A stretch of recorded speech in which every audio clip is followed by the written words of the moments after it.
Joining us now, Congressman Michael McCaul, chair of the House Homeland Security Committee. Congressman, what have you thought of President Obama's response so far to the San Bernardino attack, and what would you like to hear him say in his speech to the nation tonight?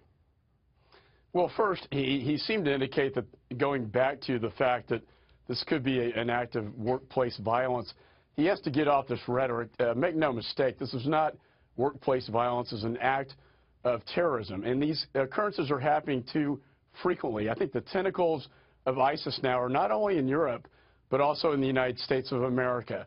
And the FBI's stats show that. We have 70 ISIS-related arrests, more than one per week, 1,000 investigations in all 50 states. I wanted to tell the truth to the American people about what the threat nature really is and what the threat itself is, and that's radical Islamist terrorism. It does exist in the United States. We didn't see this one coming. There were no warning signs or flags, and we need to do a better job identifying the signs of radicalization from within the United States. We also need to stop the foreign fighter from traveling overseas into the United States. Those are the two main threat vectors. And Chris, we're just not doing an adequate job to adequately protect the American people. Let's turn to the investigation. This is what we heard on Friday from FBI Director James Comey. The investigation so far has developed indications of radicalization by the killers and of potential inspiration by foreign terrorist organizations. Chairman, is there anything more you can tell us about this couple and about their links to terrorists either in this country or overseas? Well, I think the wild card here is the wife, Malik. They're both of Pakistani descent, but she lived in Pakistan most of her adult life, went to Saudi Arabia. They hooked up over the internet. There's a serious, very aggressive investigation ongoing into what she was doing in Pakistan and in Saudi, including whether she attended the Red Mosque in Islamabad, which is a very radicalized mosque. We think that she had a lot to do with the radicalization process and perhaps with Mr. Farouk's radicalization from within the United States. But let me, again, if I can, go down. I'm sorry, sir. Let me just, if I can, go down a checklist of questions that a lot of people are asking. Your sense at this point, were they inspired or directed by ISIS or some other group to carry out these attacks? Well, at a minimum, inspired. I mean, we know that Malik, the female, pledged her allegiance to al-Baghdadi and ISIS in a Facebook posting. We have the computers. We have the devices. We are currently going through the forensics.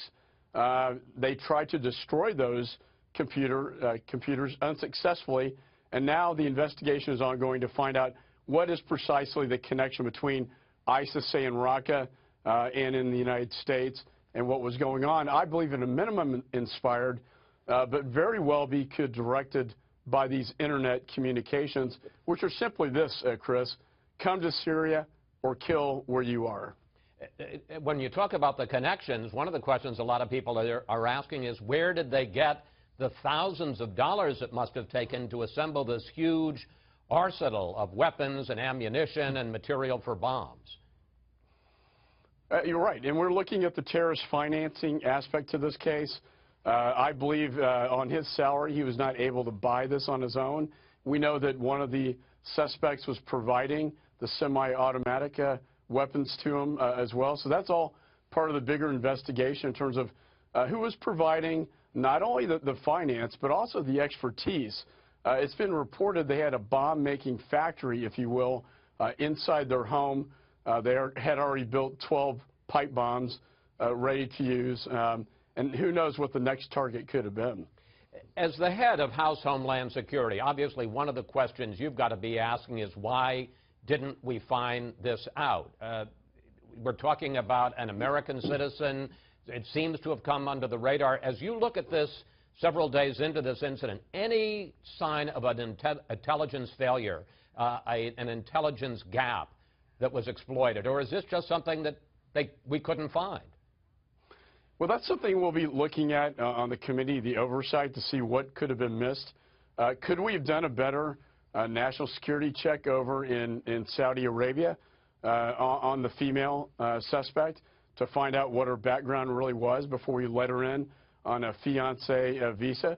These are a lot of things in the Congress. I came out with the task force report to strengthen up foreign travel, but also to deal with combating violent extremism, Islamic extremism in the United States.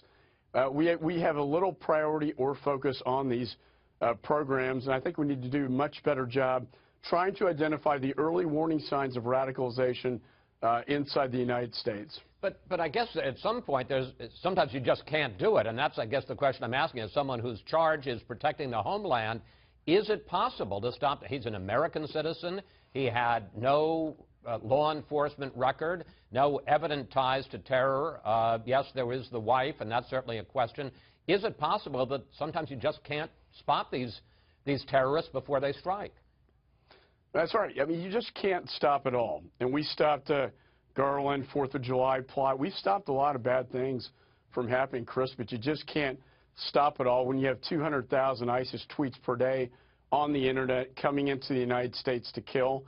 There were no flags, warning signs in this particular case, but the volume is so high and the chatter is so high that it's almost impossible to stop it all. And I think that is what we're ramping up our efforts, but you can't be right every time.